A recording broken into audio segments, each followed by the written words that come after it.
A Champions League acabou de conhecer os seus semifinalistas na edição 2024-2025, após jogos incríveis e eletrizantes em todos os confrontos dessas quartas de final. A qualidade e as características de cada um dos quatro times só aumentam ainda mais as expectativas para os próximos jogos. É importante olharmos de perto quais são os pontos fortes e os pontos fracos de cada time, antes de dar qualquer palpite sobre quem vai se classificar. Mas se tem uma verdade absoluta nessa história toda é que eu não vou perder esses jogos de maneira alguma. Você verá isso na PG Sports. Olá pessoal, meu nome é Pedro Eliakim. Se você está aqui pela primeira vez no canal da PG Sports, considere se inscrever no nosso canal e também dar o seu like para não perder as novas atualizações que estaremos prontinhos para mandar futuramente. PSG, Arsenal, Inter de Milão e Barcelona. A Liga dos Campeões está ficando cada vez mais decisiva e emocionante. Ao longo do caminho, equipes favoritaças foram caindo pouco a pouco. Real Madrid, Bayern, Liverpool, City, eliminações estas que provaram mais uma vez que essa competição nunca é previsível. Nesse vídeo, estarei analisando os dois confrontos das semifinais da Champions, mostrando peças perigosas nos elencos de cada um, como está a situação de cada equipe em suas ligas locais, quem tem mais probabilidade de passar e, obviamente, quem serão os dois finalistas, na minha humilde opinião. Sem mais delongas, vamos para o primeiro confronto.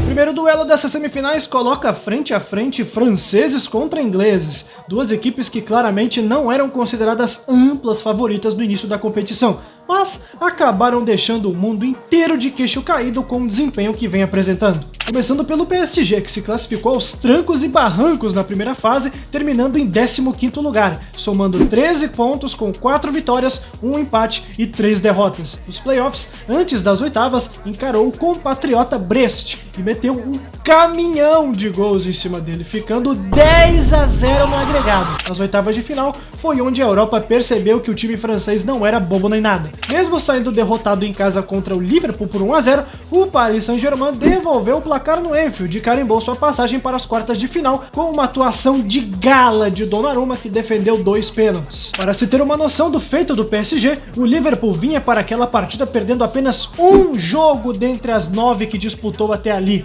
possuindo 8 vitórias, mas isso foi tudo por água abaixo graças ao goleiro italiano. Nas quartas de final, a bola da vez era o também inglês Aston Villa, que havia despachado o Bruges da Bélgica nas oitavas. No primeiro jogo, os ingleses saíram na frente com o gol de Rodgers no Parque dos Príncipes. No entanto, com uma noite inspirada de Doué, Kvaratskhelia e Nuno Mendes, o PSG conseguiu virar o jogo com 3 golaços e levar a vantagem para o jogo de volta. Na segunda partida, a situação começou confortável demais para o time francês, que abriu logo de cara 2-0 no Vidia Park, aumentando ainda mais a goleada no placar agregado. Mas no segundo tempo, o Aston Villa reagiu e virou o confronto para 3-2, estando a apenas um gol de empatar a disputa total. Foi aí que a estrela de Gianluigi Donnarumma brilhou mais uma vez, salvando bolas estupidamente difíceis, segurando a vantagem e classificando o Paris Saint-Germain mais uma vez. Falando agora sobre o Arsenal, o time inglês pegou sua vaga nas oitavas diretamente com uma campanha boa. Foram 19 pontos somados, 6 vitórias, 1 empate e 1 derrota, terminando assim em terceiro lugar na tabela geral. Os comandados de Arteta encararam o PSV da Holanda nas oitavas e logo no jogo de ida o Arsenal já mostrou para todo mundo que não vinha passeio nessa Liga dos Campeões. Com um bom jogo promovido por Odegaard e Declan Rice, o resultado final foi nada mais que 7-1 na Holanda. Exatamente isso que você ouviu. O Arsenal enfiou um sonoro 7-1 no PSV dentro do estádio dos caras em Eindhoven. Tomar 7-1 em casa, onde será que eu já vi isso antes? Os holandeses definitivamente ficaram completamente desnorteados com uma pancada colossal desse nível. No jogo de volta, os Gunners já estavam mais tranquilos e só tinham a função de administrar a goleada no agregado. Resultado final, 2-1 no Emirates Stadium, 9-2 no agregado e passagem confirmada para as quartas de final diante de sua torcida. Nas quartas de final, o Arsenal teve a infeliz realidade de encarar o Real Madrid. Inicialmente todos davam passe garantido para os merengues, eram os atuais campeões e vinham com um elenco recheado de craques, como Mbappé, Bellingham, Endrick, Vinícius Júnior, entre outros, sem falar que o time vinha de 4 semifinais seguidas. praticamente uma classificação que seria mamão com açúcar pro time do Real. Só que não! Já no primeiro jogo, o mundo do futebol inteiro acompanhou o verdadeiro show de futebol promovido pelo Arsenal na Inglaterra. Com um gol de Merino e com o Declan Rice se tornando uma reencarnação de Roberto Carlos naquela noite, tacando logo 2 senhores golaços de falta, os Gunners botaram o Real Madrid humilhado no chão. E se engana quem pensa que parou por aí, tá? Uma semana depois do Santiago Bernabéu, mesmo após toda aquela expectativa de que o Real poderia remontar aquele placar, igual fez em outras ocasiões, foi o Arsenal quem triunfou novamente. Mesmo com um pênalti ridiculamente perdido por Saka no começo do jogo, ele se redimiu e fez 1-0 na Espanha. O Real empatou, mas alguns minutos depois o Arsenal foi lá e fechou o caixão dos Galácticos com o gol de Gabriel Martinelli. Assim, os Gunners voltam a uma semifinal de Champions após 16 anos. O jogo de ida será no dia 29 de abril em Londres. A volta em Paris será jogada no dia 7 de maio. O Arsenal praticamente abandonou a sua disputa pelo título da Premier League nesse ano, o que é completamente justificável. Olha a diferença de pontos para o Liverpool, faltando apenas 5 jogos para acabar a competição. E tem sido também um time bem consistente em toda essa Champions League, como eu mostrei agora há pouco. Já o PSG é outro que também não precisa esquentar a sua cabeça com a sua liga local. A equipe parisiense, comandada por Luis Henrique, destruiu com todo mundo lá na França, sendo campeão da Ligue 1 mais uma vez com 6 rodadas de antecedência, e na Liga dos Campeões tem se transformado numa equipe casca grossa. Do lado do Arsenal, treinado por Arteta, temos peças como Saka, Trossard, Odegaard, Gabriel Martinelli, Declan Rice, Merino, entre outros. O destaque do Arsenal é o fato de que os principais artilheiros do time também fazem parte da lista de maiores assistentes. Com isso, é possível dizer que o elenco se complementa em todas as áreas. O PSG de Luis Henrique tem ganhado uma certa simpatia do público geral, que não acontecia há algum tempo, devido à arrogância de sua torcida e à maneira controversa com que peças como Neymar, Messi, Mbappé foram desligados do time. Desde que o time adotou essa postura mais low profile, digamos assim, a sensação que dá é que a equipe tem sido muito mais pé no chão e ciente dos seus prós e contras com o passar da temporada, deixando de pensar assim que um título de Champions é possível de conquistar apenas com dinheiro. O time atual conta com Dembélé, que passa por uma fase sensacional, Doué, Kvaratskhelia, Vitinha e, é claro, Donnarumma, que tem sido um baita responsável pelo Paris Saint-Germain ter chegado até aqui. O Arsenal é um time que é conhecido pela sua organização defensiva e pela capacidade de se adaptar taticamente durante o jogo, buscando trabalhar a bola de forma inteligente, seja dominando ou não a posse dela, caracterizando-se pela troca de posições,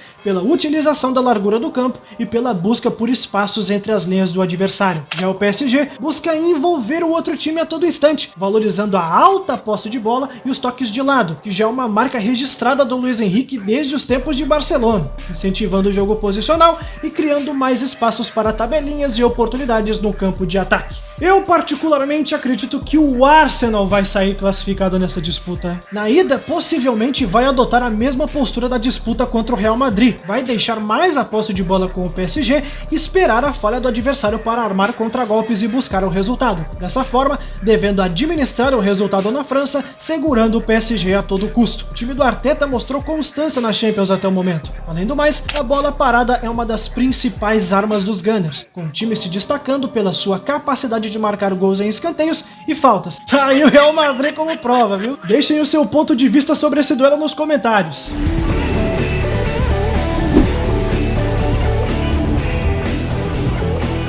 Se o primeiro duelo já era difícil de se prever, imagina esse aqui que é ainda mais imprevisível. Frente a frente temos dois times que possuem seus pontos fortes em setores muito diferentes um do outro. Inter e Barcelona voltarão a se enfrentar numa semifinal de Champions após 15 anos. Em 2010, a Inter de José Mourinho abriu 3-1 na ida no San Siro. Na volta do Camp Nou, o Barça promoveu uma das pressões mais fortes e insuportáveis já vista no futebol durante os 90 minutos. Mas o máximo que conseguiram foi fazer 1-0, vendo a Inter se classificar na Espanha e posteriormente ser campeã contra o Bayern. Falando no próprio Bayern, pensa num time que gosta de apanhar pra Inter, viu? Perdeu a final em 2010, perdeu as oitavas em 2011 e agora perdeu de novo em 2025. Mas antes, vamos falar da campanha da Inter até aqui. Os Nerazzurri terminaram a primeira fase com 6 vitórias, 1 empate e 1 derrota, com apenas 1 gol sofrido na derrota contra o Bayer Leverkusen, tendo avançado em 4º lugar. Classificou diretamente às oitavas de final, onde passou com muita tranquilidade pelo Feyenoord, vencendo ambos os jogos. E agora chegamos no duelo das quartas contra o Bayern. O primeiro jogo na Alemanha foi marcado pela altíssima pressão, com o time bávaro perdendo um caminhão de gols durante os 90 minutos. Melhor para Inter, que encontrou 2 contra-ataques fatais e fez 2 gols, um com Lautaro Martinez e o outro com Fratesi no fim do jogo, levando uma importante vantagem para o San Siro. Uma semana depois, em Milão, a Inter apostou mais na defesa para administrar o resultado, pois sabia que se saísse para o jogo, poderia ser um tiro no pé diante do Bayern, que estava se mostrando muito agressivo no ataque. Porém, quem saiu na frente foram os próprios alemães com o gol de Harry Kane, mas o sofrimento durou pouco, já que em menos de 10 minutos a Inter já tinha virado o jogo com gols de Lautaro e Pavard. O Bayern até fez mais um golzinho para dar mais uma emoção, mas ficou por isso mesmo. Inter na semifinal. O Barcelona, por sua vez, também se classificou com 6 vitórias, um empate e uma derrota, mas dessa vez ficou ainda mais acima da Inter, lá em segundo lugar, pois esse time é definitivamente uma máquina de fazer gols. Em 12 jogos até aqui na Liga dos Campeões, o Barça marcou 37 vezes. É uma média aí de pouco mais de 3 gols por partida. Destaque para os duelos contra o Benfica. Em 3 duelos contra o time português, um na primeira fase e mais 2 nas oitavas, a equipe catalã fez 9 gols ao todo. Nas quartas de final, o Barcelona demonstrou mais um verdadeiro show de futebol na ida contra o Dortmund. 4-0 fora os apavoros para cima dos alemães, que tiveram pesadelos com o trio composto por Lewandowski, Yamal e Rafinha. Esse último que vem fazendo uma temporada sensacional, tanto na Champions quanto na La Liga. É o vice-artilheiro da Liga dos Campeões, podendo assumir a liderança ainda, além de ser o líder de assistências também. Na minha humilde opinião, ele é o candidato mais óbvio a levar o prêmio de melhor do mundo, caso levante a orelhuda nessa temporada. O jogo de volta, porém, teve como destaque a reação monstruosa do Borussia Dortmund, que com o hat-trick de Guirassy pôde devolver 3 dos 4 gols tomados. Porém, o zagueiro Ben Sebaini marcou contra, sendo um balde de água fria no Dortmund, que não conseguiu reverter o prejuízo e viu o Barcelona voltar a uma semifinal após 6 anos. A ida será na Espanha no dia 30 de abril, enquanto a volta será em Milão no dia 6 de maio. O Barcelona está encaminhando mais um título da La Liga. No momento em que eu estou gravando esse vídeo, a equipe catalã leva 7 pontos de vantagem sobre o Real Madrid, faltando 6 jogos para o fim do campeonato, e ainda tem a final da Copa do Rei para ser disputada contra o mesmíssimo Real Madrid no dia 26. Já a Inter briga pau a pau com o Napoli pelo troféu da Série A italiana, tendo os mesmos 71 pontos que a equipe napolitana nessa reta final de campeonato, e está na semifinal da Copa da Itália contra o seu arquirrival Milan. Em suma, ambos os times brigam arduamente para conquistar uma tríplice coroa e possuem chances reais de concretizar esse feito, que coloca mais lenha na fogueira nesse duelo. O estilo de Hansi Flick no Barcelona possui jogadores para ficar de olho. A equipe possui o melhor ataque da competição, o que foi dito anteriormente. Além do trio, outros caras importantes no time são o lateral Condé, Dani Olmo, Fermin Lopes e ele.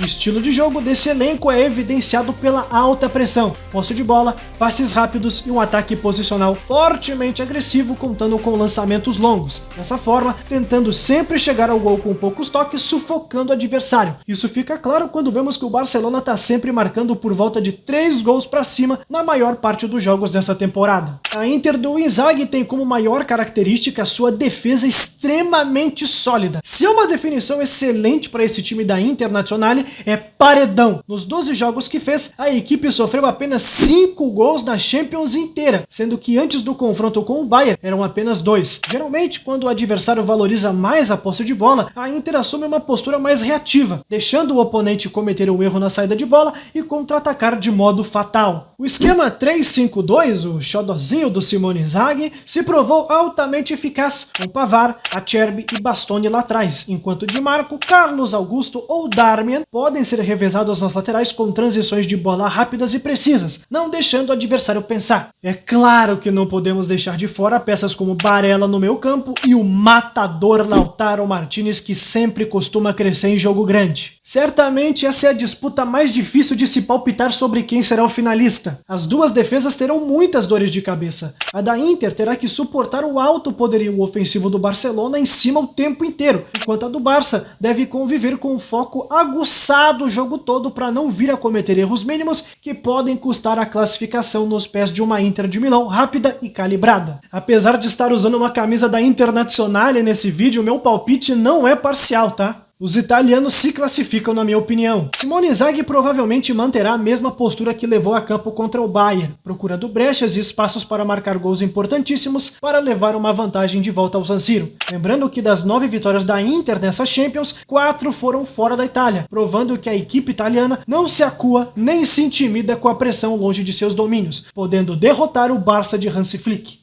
Uma curiosidade agora, pessoal. Em novembro do ano passado, eu estava em Milão. Fui para o San Siro assistir Inter e Arsenal, tendo a oportunidade de observar o estilo de jogo dos dois times bem de perto. A partida acabou com uma vitória nerazzurra com gol de pênalti de Çalhanoğlu.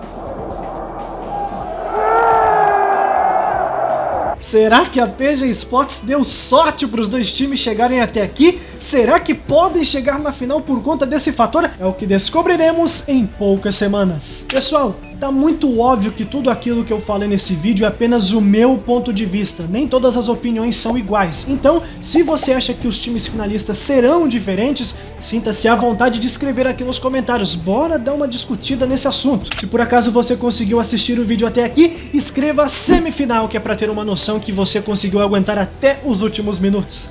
É claro, me mandem sugestões aqui embaixo de próximos vídeos que vocês gostariam de ver aqui no canal. Opiniões, como eu falei, são muito bem-vindas toda hora. No mais é isso, muito obrigado a todos, fiquem com Deus e até o próximo vídeo.